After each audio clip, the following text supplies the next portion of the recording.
Okay, now that that is out of the way, Tommy, let's get to our guest.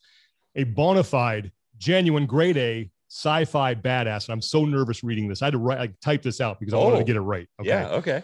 She played Lieutenant Kara Thrace, aka Starbuck, on Sci-Fi Channel's Battlestar Galactica, and won the Saturn Award for Best Supporting Actress on Television in 2005. Probably one of the greatest TV series of all time, by the way. I'll die on that hill.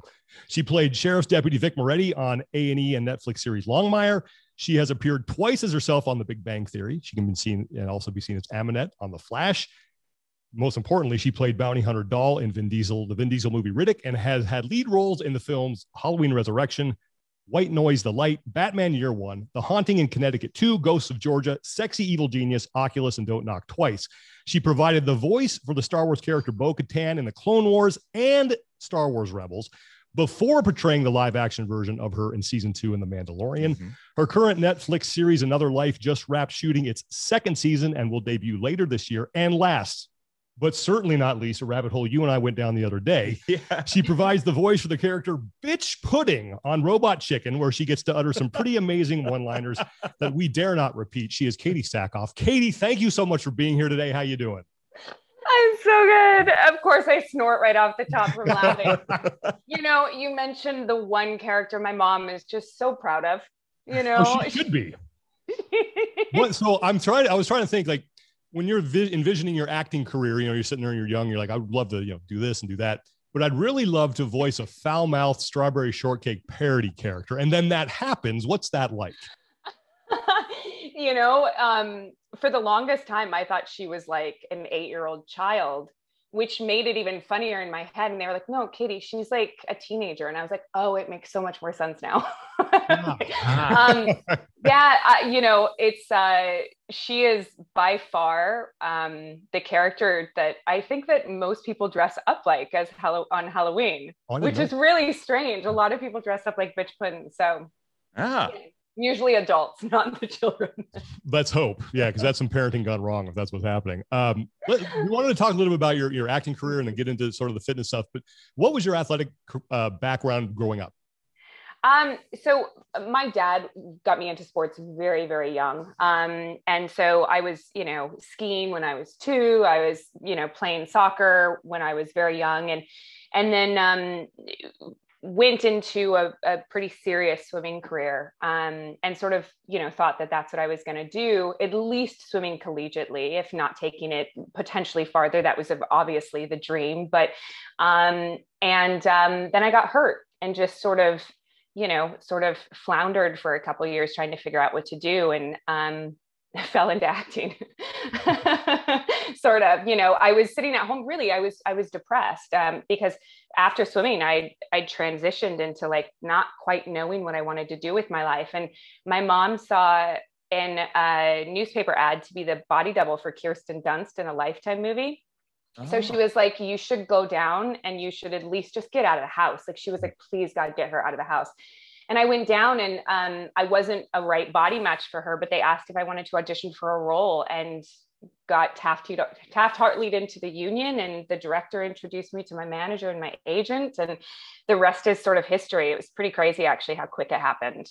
Wow. So yeah, that's such an interesting way to get into it. And I'm curious that if maybe there was a point in time, you know, you kind of fell into acting, but when was the point when you finally realize, okay, oh, this is something I'm serious about, and I'm really going to dive into it, rather than just maybe going to get it out of the house and, you know, having to fall into such an awesome circumstance like that? Yeah. You know, I think that from the time I was 16, I started asking my parents for furniture and plates for Christmas and birthdays. And they were like, what is this child doing? And by the time I was like 18, and I think I'd said to them so many times, I'm moving to LA, like, I'm leaving. They were just like, what? There's no way. And then finally my mom agreed to fly down with me and meet this manager. And I think that it finally hit me when my mom drove away and left me in LA when I was 18 years old. And I was like, oh my God, like, okay, all right, here we go. But I think that was the moment. I think that I got so frustrated with people telling me I couldn't do it, and so frustrated with people going, sure, you're going to move to LA, that it became a challenge to me. And as an athlete, that is all I needed to prove people wrong. And so I think that that's pretty much how it started. It didn't really start like this, like, I have to be an actor. I have to, tell this story. I have to, be creative in my life. It more of was just like, people told me I couldn't do it. And I was like, I'll show them. And I think my love of acting came later, to be honest. Why do you think that acting appealed to you?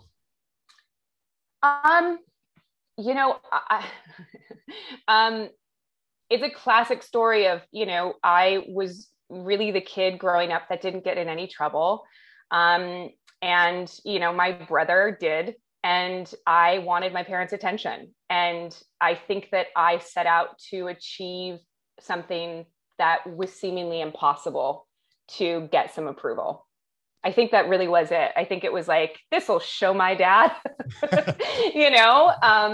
and I think that it was. I think that it was such a challenge for me. It was like the ultimate thing to try and accomplish, And I mean, you certainly accomplished quite a bit and early on. So I'm kind of curious because Sean is a huge Battlestar Galactica fan, and you got picked up for a very famous role of getting to play Starbuck. How did that process come about, and how did you end up with in such a cool circumstance like that?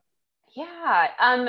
So for the most part, my entire career up to that point was pretty much like stereotypical blonde roles. Like, I played the girl that got killed in a Halloween movie and you like cheered because she was so annoying. I played the angsty daughter of Richard Dreyfuss. Like, I really played these sort of like, misunderstood teenage roles. And my parents had really sort of instilled in me this idea that, like, you need to have a career in 30 years. Like, you need to figure out how to solidify yourself in an industry that is so fickle that if you want to do this for the rest of your life, you have that option. And so my mom used to always make this joke, pardon my language, that when your tits fall and your face sags, or maybe it's the opposite. When your face falls and your tits sag, you better be able to have a job, And basically what that was saying was, she was like, play characters that have more substance. And so the idea the script for Battlestar came along, and I read it. I was 10 years too young and very wrong for the role, which I was told multiple times. And I knew that if I could book this role, that it would change the trajectory of my career. And so I really just sort of started attacking it. And I think I auditioned for it about 7 times and really didn't take no for an answer. I was begging to get back in the room and until I got it right.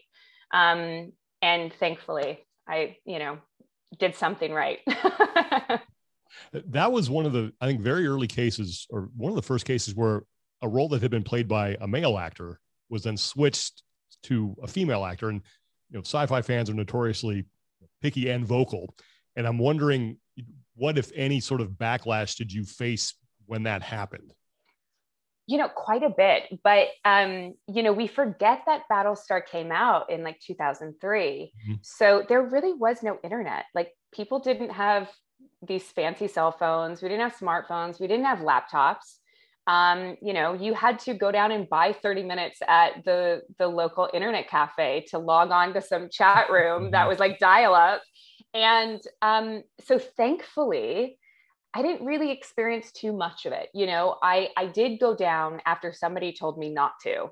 And I logged on to some chat room. That was pretty horrible. And I remember thinking to myself at that point, never Google yourself, ever. It was bad. I think we were booed the first time we went to Comic-Con. Like, it was pretty crazy, but we were saved a lot of that because the internet wasn't what it was today, or what it is, Yeah.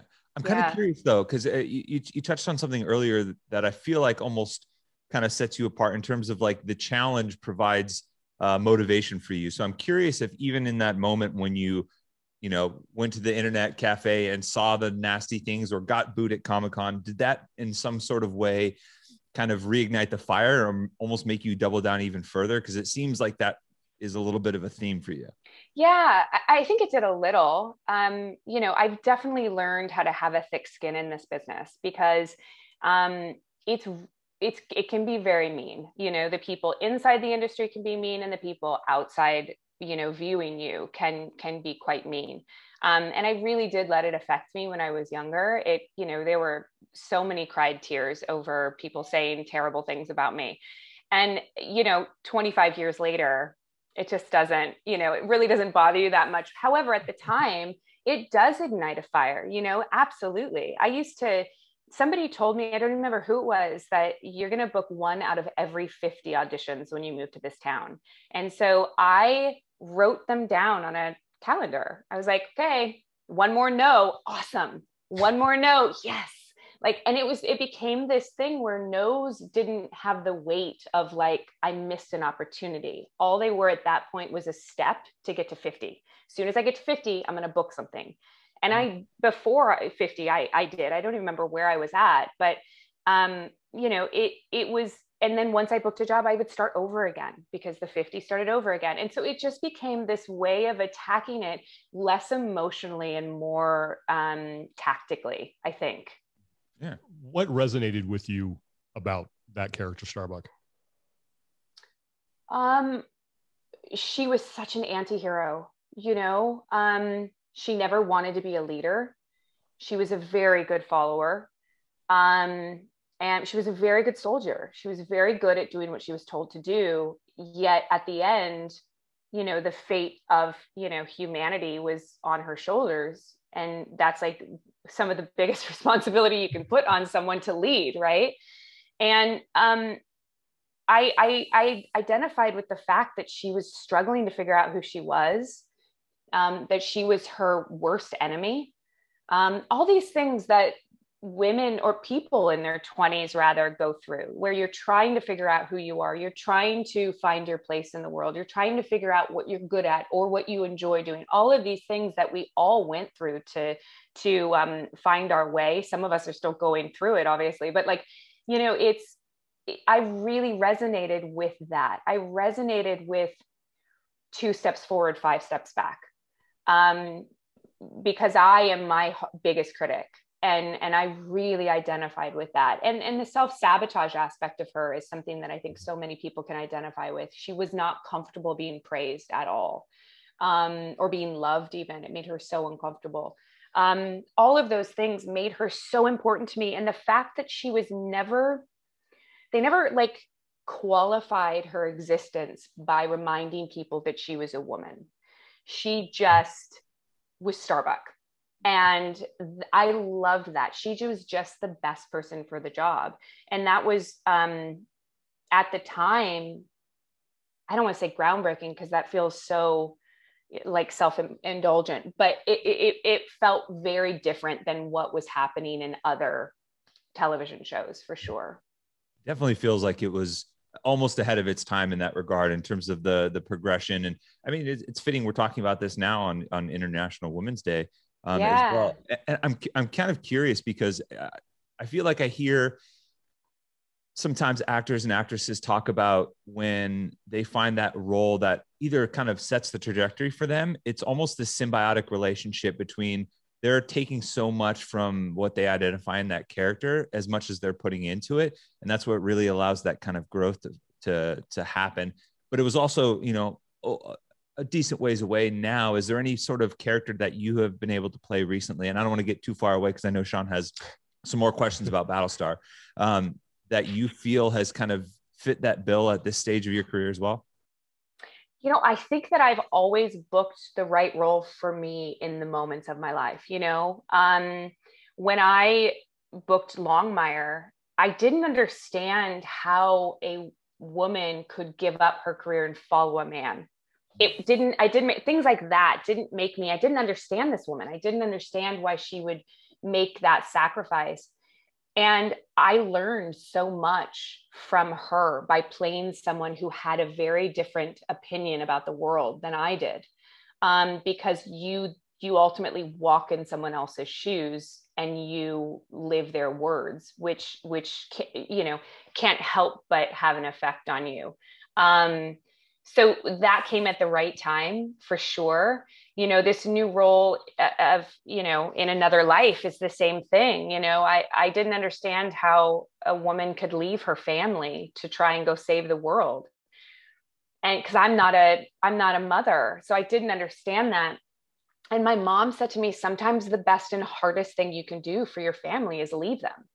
And that didn't make any sense to me. But then getting into her shoes and living as this person, you start to understand, everybody makes the best decisions for themselves. And so it really does sort of help you understand another position on something, which I love.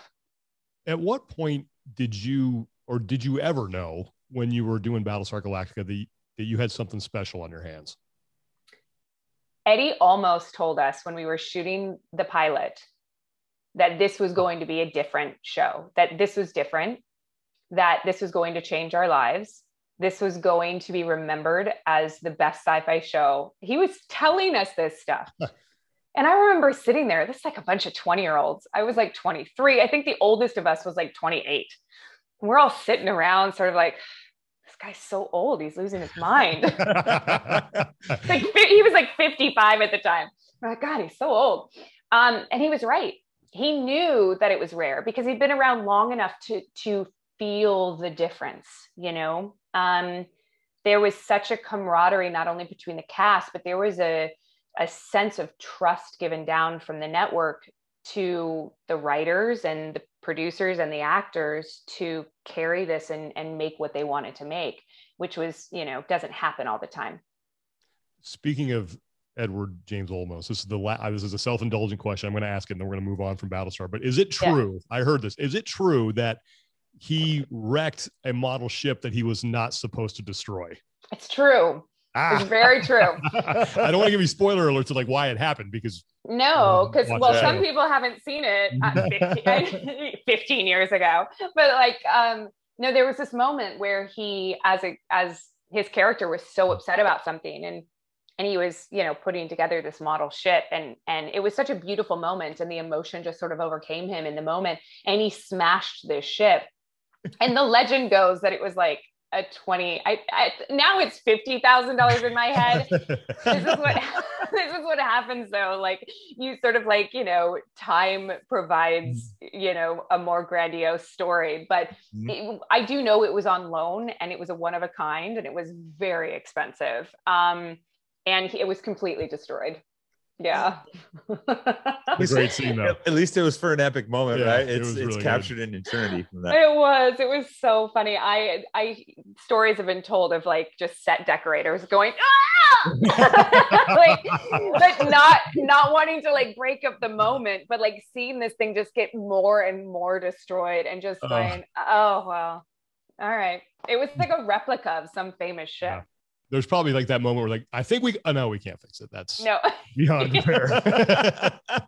As he's jumping up and down on it. Well, it's gone. Yeah. So you've had the chance to play a few different villains across your career. And I'm kind of curious what makes the villain side of acting and portraying those types of characters so enjoyable. Well, I mean, because when you play villains, nothing's off the table, right? I mean, short of crinkling and your mustache and even that exists in some worlds, it's just so much fun. But I think the main thing and that I like about them is nobody does anything. Everyone thinks they're right. Even the bad guy thinks he's right, thinks he's doing the good thing, thinks he's doing the right thing. That's why we've got so many polar opposites happening in the world right now. No one goes out of their way saying I'm going to be the villain of the story today. No, it's everyone thinks they're doing the right thing. Mm-hmm. And that is such an interesting thing to play because you are literally wearing the wrong side and you have to make people root for you. You have to make people want to have you win, which is really hard when you're, trying to kill the hero. It is, but you have to make them relatable and you have to make them enjoyable, and because the audience has to want you to win just a little bit, You touched on Vic Moretti from Longmire, and I think that was kind of like your next big role after Starbuck. And how did your approach to her differ from the approach that you took to Starbuck? So Vic is the closest I've ever played to myself. Oh, really? Yeah, she really is. She is. If you ever just want to know who I am and what I'm like, just go watch Longmire, because I think I kind of just went to work and played myself every day. And I loved it. I loved playing the reality of a situation as opposed to, living in a fantasy, which all the roles that I played for the most part have existed in a genre, and could be dismissed as, well, it's not real. And Vic was the first person where I could really just truly play the reality of a situation and not have to pull myself out even a little bit, even for Starbuck, you always play the reality of the situation, but I'm not a fighter pilot, like obviously I'm terrified of flying. So that is already, you have to suspend your disbelief. So Vic is very close to who I am, and I loved it. So Sean and I are about a decade apart in terms of age. And I think this kind of separates the distance between us. But my I guess, introduction into Katee Sackhoff and your work was through Bo-Katan in the animated series, the Clone Wars and Rebels. And so I'm kind of curious how that opportunity to be able to voice another strong character as well, and one that I'm particularly fond of in such an epic, series and franchise like Star Wars. How did that come about? Well, I think, like we touched on earlier, I think because Starbuck was originally played by a man, I think there was a time in my career where anytime there was a character that had been originally a man, or most stereotypically a man, and they were making it a woman, they went, Katee Sackhoff. And that's, I think, how it happened. Like, Dave was creating a female Mandalorian warrior. And I think Starbuck and Battlestar was really just sort of like hitting its stride. And it was sort of like, Katee Sackhoff, she's done it before. So that's how that came up. And for the most part, she was really just supposed to come and go. I don't think that she was supposed to be as involved in the storyline as she has come to be. So it was really just, a fluke, I think. And then I think being able to take her from animation into live action, I don't even know how that happened, because that doesn't happen, it's still, I'm still pinching myself because it never happens that way. Like, it never, I think sometimes when something is too nail on the head, the higher ups and the creatives think, well, we can't do that because it's so uninspired, And so they largely go away from casting someone that either other people want them to hire, the fan castings, or, someone that's played a voice, like this. So the fact that it actually happened is, I'm still shocked by, but I did sort of tongue in cheek constantly, every time I saw Dave Filoni, I was like, wink, wink, nudge, nudge, she's still alive. I have sort of played characters like this my whole career, so I just sort of like, was friendly, giving him a ribbing. But I never think they thought they'd actually do it. That's just crazy. I will say, though, it did feel like, so seeing it come to life in this most recent season of The Mandalorian, it felt right, though. Like, I don't, there was so much no-brainer. I mean, obviously in this day and age, with all of the fan theories and things like that, and information is so easy to come by, leaks, all that. I mean, everyone kind of felt the character coming. You could see it coming, and there was this anticipation. And a lot of times I feel like when stuff like that happens for such a big character like that, it doesn't always live up to the hype, but it felt right. The pacing and the tone and the timing of the arrival, and particularly in the context of the Mandalorian, it just felt awesome. And I think it was, there's times for fan service and there's times to, like you said, where they want to get away from it. That felt one, like they grooved that pitch just right. So just from my perspective. Did you think that, so being a fan of Clone Wars, when you first saw her, were you like happy with the way that she looked, like from like seeing her in animation and then live action? Like, were you like, okay, I get it? 100%. Absolutely. Oh yeah. It's funny because my fiance is not like, she's not really into sci-fi or any sort of like, I've had to like get her in through our relationship, and she saw my visual excitement when you showed up on screen in the Mandalorian, and she was like, oh, this is an important piece of the bigger puzzle for people that are invested in this franchise and in this storyline, both animated or live action. So it was I think she could pick up on that. And if she can pick up on that, that's a pretty big deal. Yeah. It was so cool. You know, I really just wanted I wanted her to be familiar to people who had seen Clone Wars. I wanted it to not be jarring and not take them out of the story. And I really wanted to make sure that the fans that, you know, knew of her, the moment they saw her, just knew that it was her. You know, I really, and so did Dave and so did John. Like, we worked so hard to get every single detail right. So she really looked like Bo-Katan. Yeah. And it was really fun. That was really cool. You had a pretty unique way of memorizing your lines for that role. How did you go about doing that? So I have a very supportive fiance.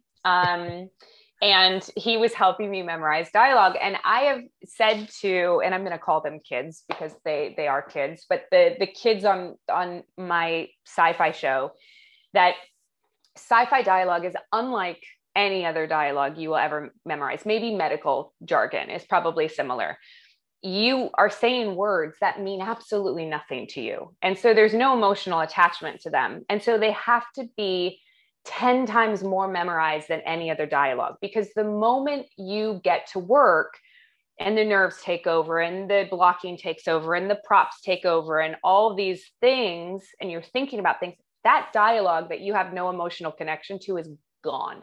So it has to be so memorized that you don't have to think about it and it just rolls off your tongue. So he throws tennis balls at me when we memorize dialogue. He throws balls at my face. And I have to like dodge them and say my dialogue. Pretty good. Keeps you on your toes, right? Yeah, it's gets results. It really does. And they're soft enough that they don't hurt that much if they tag you in the face. Oh, hey, it works, right? Yeah. You know? Yeah, it does. It's one of those things where you look at the result and then you work backwards through the process. And you're like, hey, whatever gets you to that spot, it works, it's effective. And you know, to keep your mobility a little bit, you know? It's so funny. Well, you know, I was a smoker for many years. And I used to just sit mindlessly outside and smoke packs of cigarettes and memorize dialogue. And then when I quit smoking, all of a sudden I couldn't memorize dialogue anymore. It was the hardest thing. And I realized that I needed to do something absent-minded while memorizing my dialogue. So I get on the treadmill and I just walk for hours, and that's how I memorize my dialogue. It doesn't work with sci-fi though. Sci-fi you need to have balls thrown at your face. More direct methods. I was watching season 2. There's a moment in that last episode where it's you, it's Sasha Banks, it's Gina Carano and Ming-Na Wen, and you're just mowing down stormtroopers. And I remember thinking, I think this is the first time I've seen this many female characters on screen at the same time kicking this much ass. And did you have what was the sense on the set when you were shooting that scene? It was just like, there was definitely this sense of like, you know, female empowerment for sure. But the thing that they did so right was they did not, very similar to Starbuck, they didn't point out that they were women. They didn't show up and be like, you know, by the power of the breast, we shall survive. We shall defeat the bad guys. You know, like they were the ones that were there. They were the ones that were capable and right for the job. And they just went and did it. And so that's what I loved that moment. It was so cool. And every single one of those characters had a different specialty, which made them a very good like transformer. They all are like, you know, added together to be the perfect fighting machine. Well, one thing I'm always curious about, and especially I think this is much more pertinent with sci-fi, is the effect of costume design and its impact on your performance in creating. As you can see, there's a Boba Fett helmet on our desk that Sean has carefully crafted and created. Oh, I didn't make that. I bought that. Yeah. That's hard-earned cash right there. But like from the outside, as just someone who doesn't know, I feel like there's power in donning that suit and putting on, like, when the costume design's on point, getting to put that on and really embodying that character. And I'm curious how much, especially with Bo-Katan and actually getting to bring it into live action, what it was like getting to don that suit for a character that you voiced for so long, and what that impact was on you, for you and your performance. Yeah, I got to tell you, the first time I put it on, I was with Dave Filoni, and we were both like one step away from tears in our eyes. We were so excited. You know, I feel like Dave had seen a character that he'd given birth to, and it was like he could see it, you know. And for me, you know, every time I pictured Bo in my head, she was always animated. And when I saw myself in the mirror the first time, I just was so blown away that this was my life. Like there were no words. And then as soon as Mercedes got there, and I was like standing next to Mercedes, who looked like just like such a badass in her, you know, Mandalorian wardrobe. And then you see Axe Woves next to us. And we just, like, the three of us, like, it was so cool to see the Night Owls, like, together, you know, in their glory. Cause it was just, I don't know. The helmet too, just like everything just felt on point. And like seeing the Night Owls paint on the Mandalorian helmet, just, to me, that just like, and the crest on the shoulder, like all those little details, just, I don't know. There's something about like that trio that, I don't know, it got me fired up, and I was just kind of curious what it was like actually getting to don that. So no, it's the same thing for us. Like, I mean, I think that Mercedes and I and Simon, like, anytime you looked at us, we were like kids in candy stores with like huge smiles on our face. They're so lucky we had helmets on for most of the time, because like in my head I was like, pew, pew, pew, pew. Shooting stormtroopers. I was like, take that, pew, pew, pew. This is awesome. I'm in Star Wars. Yeah. One last kind of acting question, we'll get into the fitness stuff, but there have been a lot of, and you've played a couple of them, a lot of strong science fiction female characters in the past, 4 decades. When growing up, for me, it was, Princess Leia, and it was Linda Carter's Wonder Woman, and it was Linda Hamilton and Sigourney Weaver. But it seems like only recently that the strong character traits have now matched up with the strong physical appearance. And I'm just wondering how has Hollywood's perception of what a strong female character is supposed to look like changed over the past couple of decades? It's shifting for sure. When I booked Starbuck, you can go back and you can look at it. To me, I go back and I look at Starbuck, and she's a little soft. It worked for the character because she was like drinking beer and smoking cigars, and but that wouldn't work now. Like, to me, I think that they really now expect people to physically look like the stereotypical character in this role. Men for sure have to do it, but women as well. I mean, like, there are so many women I know that are actresses that no longer are relying on this skinny thing. It doesn't work anymore. Strong is the new fit in our industry. And if you want to play a woman that is out, fighting men, you need to look like you can. because we're already asking an audience to suspend disbelief because it's fantasy. You want to look like you could at least do the things. And so it has gotten very, very serious. You know, I think that I know myself and Mercedes, granted, because of her wrestling and everything, but she and I are, you know, on the functional fitness train, like killing ourselves, and because we want to be able to do all the physicality that our characters do in Mandalorian. You know, I mean, that's part of it, is that we don't want to just look strong. We need to actually be able to do this stuff. And I'm just kind of curious, like, is that something you I assume that you would take great pride in that, because it seems just naturally like a more holistic approach to it, right? Because you're able to also do that for the longevity of your own personal health, and as an actress and doing these strong roles, like physically taking care of yourself versus trying to fit a particular box or image just seems like just so much better for the industry across the board. I'm not sure if that necessarily resonates with you, or if you're seeing that behind the scenes as well. Well, I also think that there's a time and a place, right? Like, you have to look at the role, you have to look at what the person is, what their job is, what their physical demands in their own life circumstances are, and then you have to make the right decision for that character. You know, I did a YouTube episode about this where I wanted my character from another life to be insanely lean, you know, and I wanted that because she was in cryo sleep for 3 months. And my idea of that was that I cannot imagine that they're giving you an obscene amount of calories in cryo sleep. They're probably, you know, and our cryo sleep is not like, you're not frozen.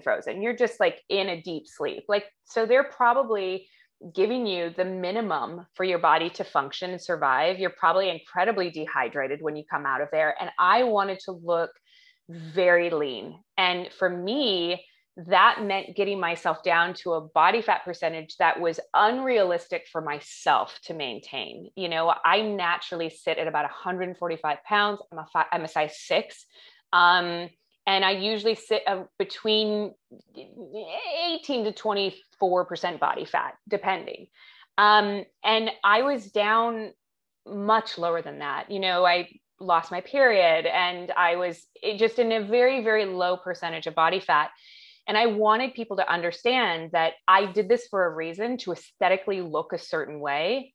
It's not healthy for me to maintain that.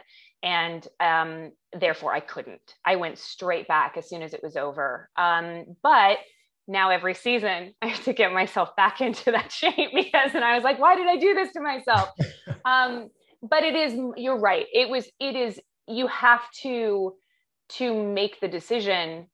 Is it worth the risk and the potential harm that you're going to do to yourself to maybe make a character look the way that you want them to look? And for me, it's holding a body for 3.5 months, which isn't a crazy amount of time. And I'm not going to such an extreme low that it's really that detrimental to my health. So that's, you know, definitely have to weigh that though.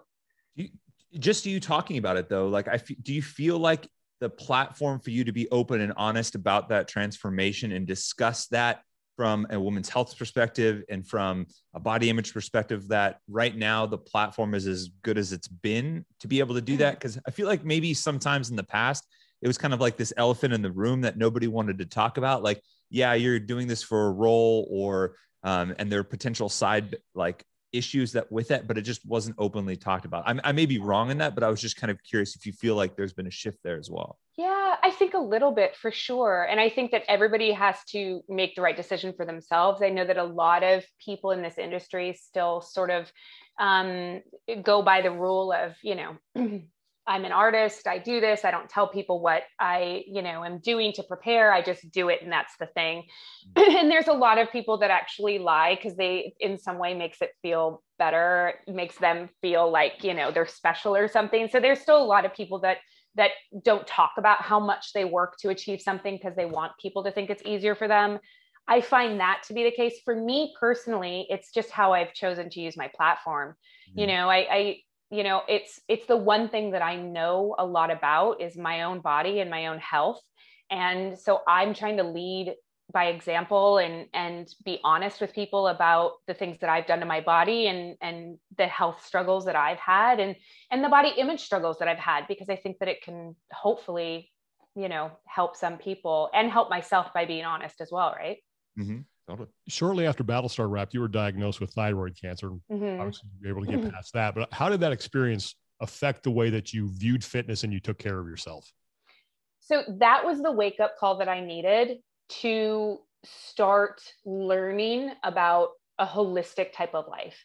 Up till that point, I just ate whatever I wanted. I was a kid, Battlestar ended and I was 27 years old. I didn't really watch what I ate. I worked out, but not consistently. And I really started trying to not only work on my fitness, not only work on my health, but work on my mind, work on my communication skills and the way that I was honest with other people and speaking my mind. And I really just, it shifted a lot of things, because I thought to myself,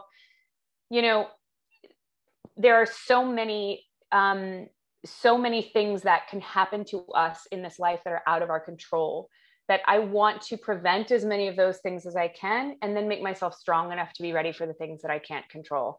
So it's been a pretty crazy health journey for myself, and it's constant. Like, I've got so much wrong with my body. It's not even funny. I just keep saying, as long as they're little things, I'll take a myriad of little things, just keep the big things away. Mm-hmm. Yeah. Yeah. So I'm kind of curious now that, you talked a little bit about the role dictating how you prepare yourself, like, for another life. And I'm curious now what it maybe is the toughest thing, if what you just discussed was the toughest thing, or if there's other things that have been a little bit further down on that scale as far as what you've had to do to prepare for a role physically. Yeah. So I think this new sort of thing that I'm going through right now is trying to find the healthiest place for me to sit in my off season. That is beneficial to my health, but also my mind. It is not emotionally healthy for me as a person to swing as much as I have in the last 10 years for roles. And I have tried to, or I'm now on this journey of trying to figure out what fitness looks like for me on the off season, which is more of a functional fitness thing, which is lifting heavier. So those are now the challenges, and it's not on camera and it's not for a specific role, because I think that the biggest thing that I've had to do for myself is not changing the physical look, but changing the emotional component to the way that I view myself. During sort of the peak quarantine time of last year, you started putting out workout videos on your YouTube channel. And I'm curious, why did you think it was necessary to do that? I thought to myself, well, I'm doing them anyway. We might as well just record them and put them out there, because if it helps one person, then awesome. And I thought it was important because I think sometimes people need to be reminded that fitness should be fun. It's not always going to be easy, but that I think that it's about baby steps. People need to see me struggle. They need to see me do the things, because they associate me with always being in shape and always being capable physically. And I think that it was important for me to show people that, I struggle. This is how hard I work. Let's do this together, because if you see me struggling, it won't be as daunting for you to do the same thing. So, and kind of circling back to what you mentioned about finding that sweet spot for your physical and, most importantly, your emotional benefit throughout the year when you're in your off season, if you will. And I'm curious what sort of things during this time that you've kind of learned about yourself, maybe just from that trial and error and experimentation process that has become kind of essential to you now. I think the biggest thing that I'm learning now is recovery. That's the biggest thing. I turned 41 here in a Master's month. Life, man. And and I've always just sort of thought, if you use your body and abuse your body, it's going to hurt. You know, I don't know an athlete that doesn't hurt at some point. You know, it's just sort of par for the course. But I started learning that if I don't take care of myself, I'm not going to be able to continue to push myself as hard as I want, because I love to push myself. I'm the person that if everyone is throwing up around me is still going. Like that is, I love that feeling. I love feeling like I'm going to drop and still go. And if I can't do that physically, my mental health will struggle or suffer. So that's the thing that I've learned. I need to sleep. I need to drink water. I need to do my GOWODs. I need to, get my massages. I need to take my cold baths and I need to do all of that stuff to continue to move the way that I want to move. That's the biggest thing I've learned. You kind of touched on what I was going to follow up with, was if there's like one or two of like the most crucial recovery tools for me. Like I know for me, like blue light glasses towards the back half of the night is a huge difference maker for me, because I sleep better in the long term. Or, getting to go and do a sauna for a little bit makes a huge difference. And I was curious, because I like cold tubs too, but I was just curious if there are a few that were like, yeah, that's like my routine. I got to do it all the time. So I meditate twice a day. It's very, very important for me. When I don't do it, I'm a stress ball. I'm a crazy person. So that's vitally important. I have a steam shower that I sit in all the time. I take hot baths, cold baths, things like that. But for me, the massage is really, really important. And stretch. Those are the things. And oh my God, but then you say that and I'm like, wait a second, you forgot sleep. Sleep is so important. And water, you forgot water, Katie. Water is so important. So it's all of it. It's all wrapped up in a little ball of recovery. In one of your workout videos, you mentioned a challenge that you took from Noah Olson. And yes, you mentioned the Fittest documentary, which is done by our good friends at Buttery Bros. And what did you think of the CrossFit world after watching that documentary? I am obsessed with the CrossFit world. I am so inspired by the women in CrossFit.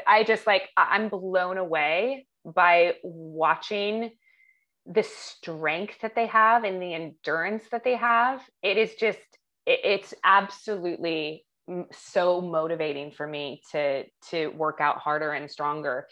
But there is a part of me that thinks y'all are crazy too. You're not wrong. No, you're absolutely not wrong about it.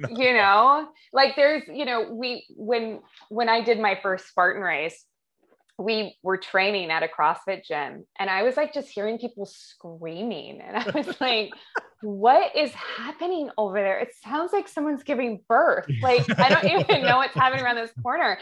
And it's like some dude like lifting more weight than I've ever seen in my entire life.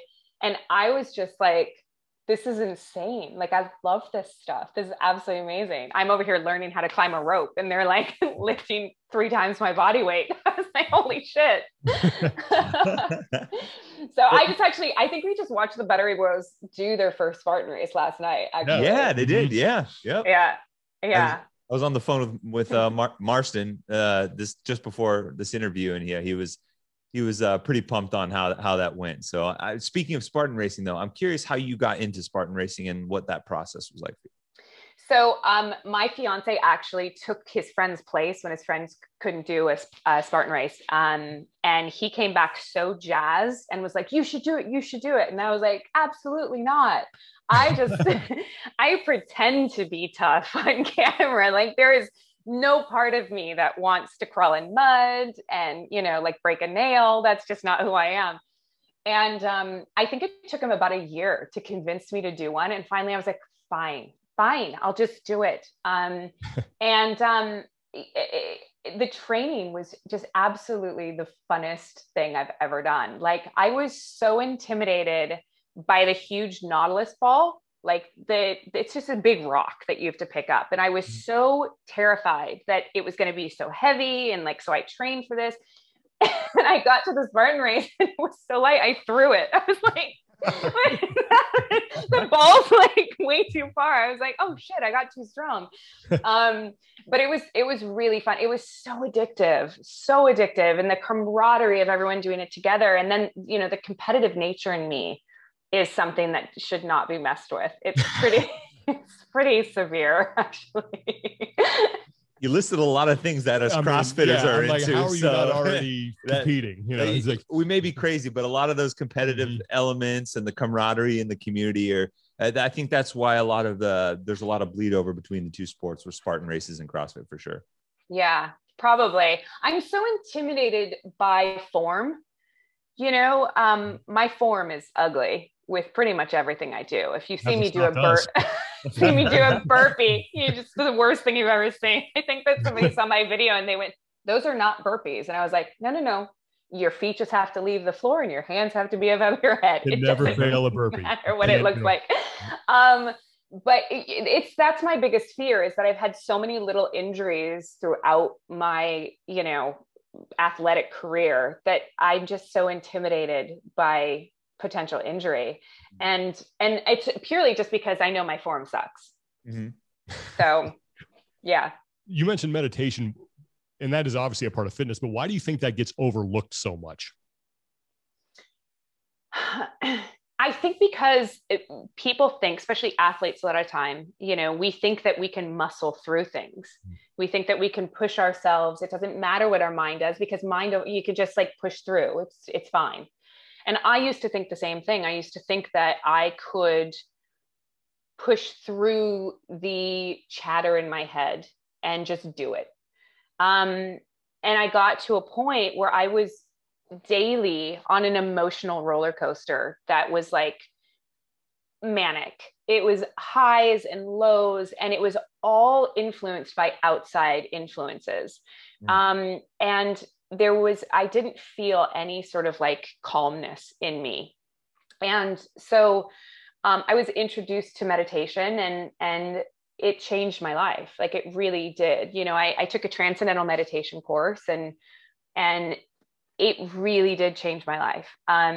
Because so much so that people asked me if I was on drugs, because they were like, wow, she's so calm. Because I have such a high amount of energy. And it helped me settle my mind so that I now can, before I do something, I can calm myself down tremendously before I attack something, which is all part of it for me. And I think it gets overlooked, like I said, because I think that we just, you know, athletes are tough nuts to crack sometimes. Oh man. And so kind of reflecting back on a few of those things you touched on, meditation, your physical fitness, the things you've been able to accomplish through your physical fitness and acting and things like that. I'm curious, fitness wise, what is the thing you're most proud of in your journey so far? To me, I'm most proud of, you know, my desire to win is so strong sometimes that it can prevent me from trying new things. And I think that what I'm most proud of is now I do things knowing I'm not going to win, but knowing it's going to be fun in the process, and it's going to be good for me in the process. And I think that that's the thing that I'm most proud of now, is just getting out of my own way. Speaking of getting out of your own way, since you're into trying new things, we were curious if you're going to sign up for the CrossFit Games Open this year. Kind of trapped you there. Sorry. Yeah. We can maybe pull some strings and make that happen. Yeah. You know, you can join our custom leaderboard. Yeah. You know, everything. You guys, the Open is like right around the corner. It's Thursday. Yeah. I know. It's not like you got to be ready. I mean, they have all kinds of different divisions. You can go scaled, you can go foundations, you can go equipment free. So you guys, I cried doing a chin up the other day because I'm so out of shape. I took 3 months off after another life, and had some health stuff that I was working through, a couple injuries, and I did nothing. And so I'm now finally starting to actually make progress again. Mm-hmm. And I was just doing, you know, negatives, holding on for dear life. Oof. tears streaming down my face because I'm sobbing and I'm like, I'm so weak. I can't do it. I can't do anything. And I was like, I already told someone I was going to do the Murph this year and I can't even do a freaking pull-up. Oh. What am I going to do? So I'm going to do it. It's going to take all day. So one challenge at a time, guys. Maybe I'll do the Open next year. Okay, we're gonna hold you to that, and then we'll 2022 is the year. Yeah, it's when we get you. Is it? Yeah, we get you into the Open. That's when it's gonna happen. Yeah, I am not ready. I haven't even signed up yet. We do technically CrossFit for a living, and we're not ready. Yeah, so no worries. Oh my God, I don't know. You know, I try to do handstands. You have to do handstands, right? No, it just depends. Like I don't even know what the workouts are going to be, but that's true. It does depend, right? You know, they had handstand walking one year, and I'm like, if I get to that point, I'm done. Like, I'm just going to stop and sit down and watch everybody else because I can't do that. So. No, we can tell we're not very prideful in our own fitness, so we're totally okay with scaling and adjusting and everything like that. And especially like this is my first year in the masters category. Sean's a level 3 master, so you'll get no judgment from us. Yeah, I think it's amazing. Like I said, I'm so inspired by the women of CrossFit that it just like it blows my mind. Like Tumi is I've never seen anything like it. Unreal. Oh, I've never seen anything like it. Yeah. What kind of workouts are you doing now to sort of maintain your fitness? So, like I said, because I just had surgery like 3 weeks ago, 4 weeks ago now, I've just slowly started to pick things back up. And I'm doing a lot of negatives, a lot of functional sort of mobility things like, farmer carries and Turkish get-ups and presses and just things that are getting the body sort of like moving again as a whole package. And that's about it. That's pretty much what I can do right now because I still haven't been cleared to do anything on my lower body, which sucks. Have you heard from any of your fans who have said, hey, I didn't know it didn't really work out, and then I saw your videos and it made a big difference? And if so, what has sort of been the general reaction from them about your fitness posts? Yeah, that's the thing that's the coolest for me is that I have people reach out to me every single day saying that I still do your workout videos. I'm doing this, I'm doing that. I'm following, what you said you eat in a day and the sort of healthy swaps that you have and things like that. And,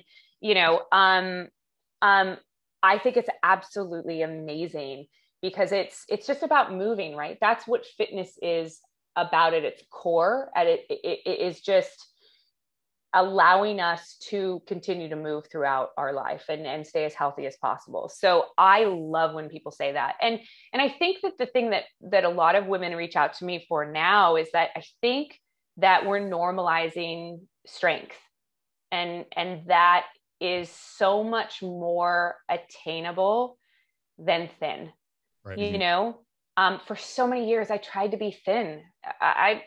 There's, no part of me that is meant to be a size 2. It's like the hardest thing for me I can't even so it's for me, it is so much more mentally satisfying when I see my gains and I see myself getting stronger because that is a goal that is very individual. You can see your progress and it has nothing to do with the scale.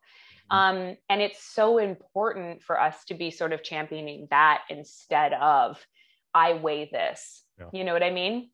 Yeah. And so that's sort of what I'm hoping people, get out of my YouTube channel and things like that.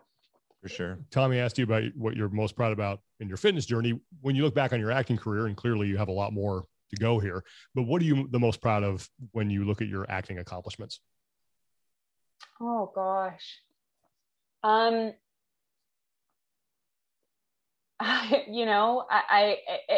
It's such a strange thing to sort of look back on it. Right. And cause I still feel like I just started like the other day.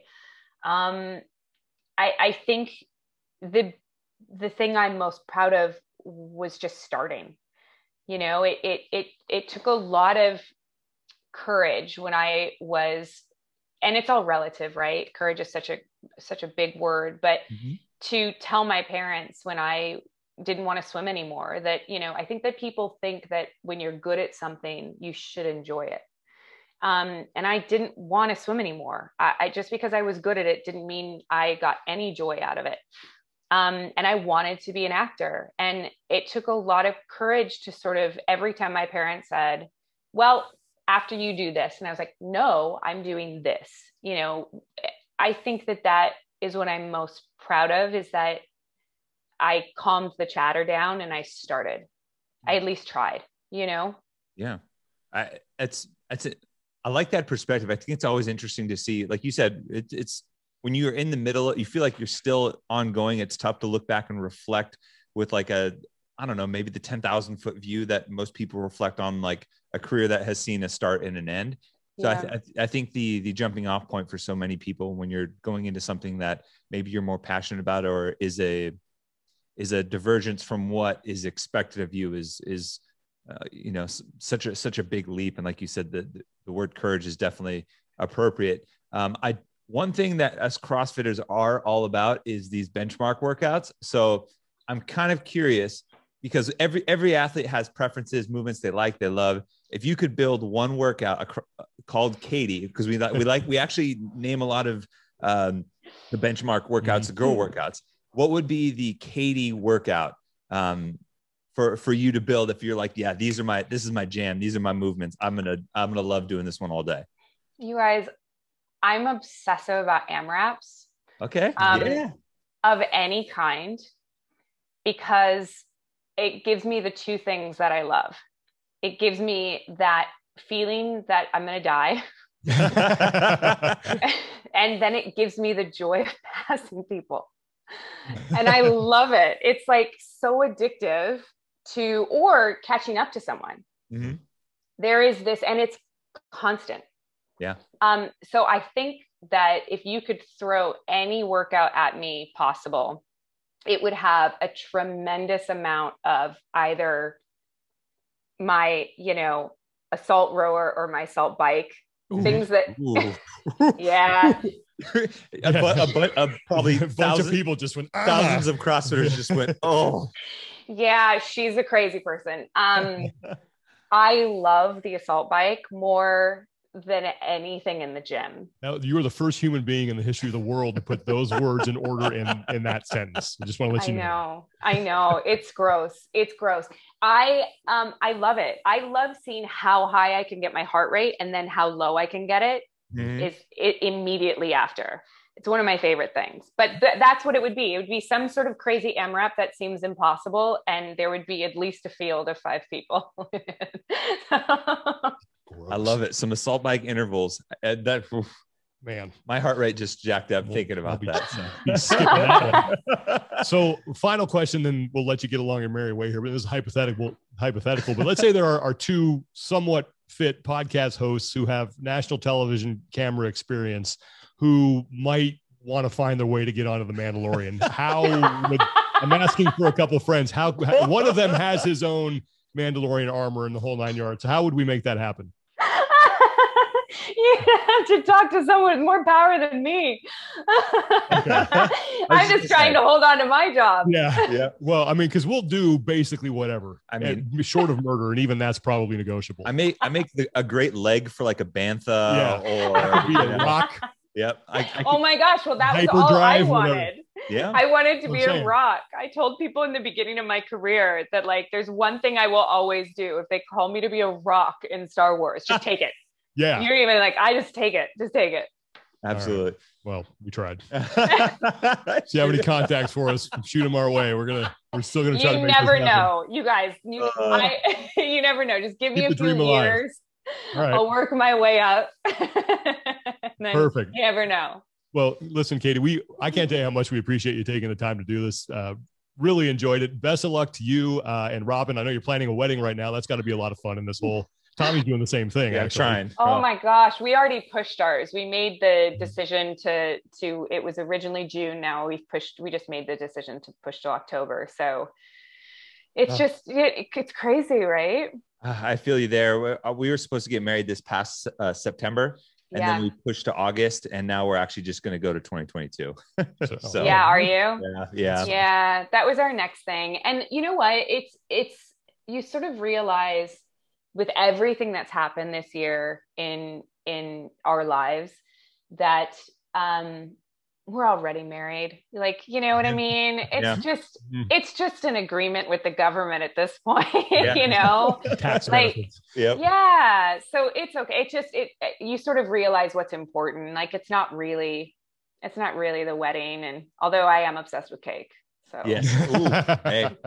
You are a CrossFitter. Yeah, I know. I don't know how you do you have a shoe obsession and like a bunch of, it's true. It's very true. Injuries. So that's you're already in. But listen, seriously, thank you so much for doing this. We've been wanting to have you on the show for a long time now, and really appreciate it. And hopefully we will see you do Murph in May, and then we will see you in the Open in 2022. Oh, thank you guys so much for taking a break from your normal talk to have me on. I hope the audience is like, fun. Yeah. I hope the audience isn't like, why are we listening to some stupid actress? No, you know, we've leaked that we were going to talk to you to some people, and they got really fired up. So I think when Jacob Hebner's head is going to explode. Oh, he is. Yep. Yeah. So anyway, thank you so much. That's amazing. Do we know when season 2 of Another Life premieres yet? If I was a betting person, I'd say like August or September, but we don't know for sure. So for that. Yeah, soon. And you never know. Maybe I'll learn how to do some CrossFit stuff. I'm sure it'll happen. You got the double unders down. So the rest is it's a matter of keeping at it. So best of luck and good luck with the wedding. Give our best to Robin. And thanks, guys. Nice to talk to you.